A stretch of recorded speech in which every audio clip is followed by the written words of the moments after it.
যতটুকু বলছিলেন যে এই পানিটা নাকি বিহার হয়ে খুব ভাবে ভারতের দিকে এগোচ্ছে, সবকিছু মিলেই আসলে যারা পর্যটকরা ছিলেন তাদেরকে সতর্ক জারি করেছে যারা যে যে দেশের। আমার ভক্তরা সবসময়, ভক্তরা কেন, আপনারাও যেভাবে আমাকে খোঁজ নিয়েছেন, আমার সেদিন মনে হয়েছে যে না, আমি সত্যিই কাজ করেছি এবং আপনাদের উদ্বেগটা দেখেছি।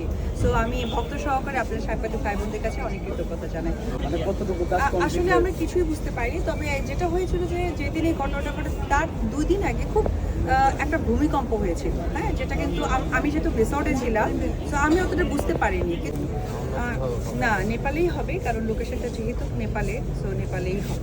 আপনারা কি এরপরে হোটেলেই ছিলেন নাকি আপনারা বেড়ে হয়ে লোকজনের সাথে আসলে ওই সময়ের আপনার অনুভূতি বা ওখানে কি দেখলেন? আপনারা তো ওখানে যান নাই?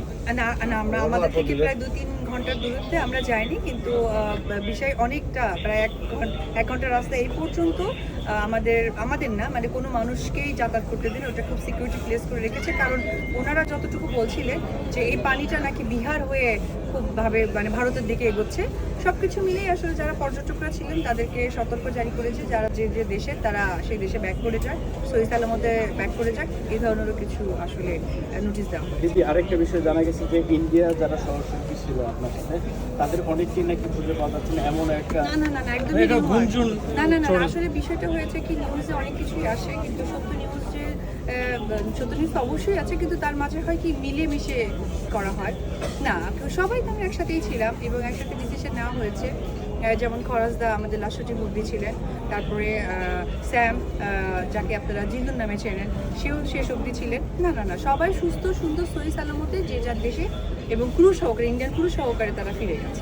একদম শিকারি পুরো টিম নিরাপদে আছে, আলহামদুলিল্লাহ। আপনারা আজকে যে ফ্লাইটে আসলেন, এখানে কেমন বাংলাদেশি কতজন ছিল? এখানে সবাই বাংলাদেশি ছিল এবং তাদের টপিকটাই ছিল এই বিষয়টা নিয়ে। কারণ অনেকেই আছে যে এলাকাটা হয়েছে এটা চায়না বর্ডারের কাছাকাছি, যেখানে জঙ্গল আছে, যেখানে দেখার কিছু আছে, যেখানে পর্যটকরা যায়, এবং হিন্দু ধর্মাবলম্বীর ওইখানে অনেক বড় একটা তীর্থস্থান অযোধ্যা।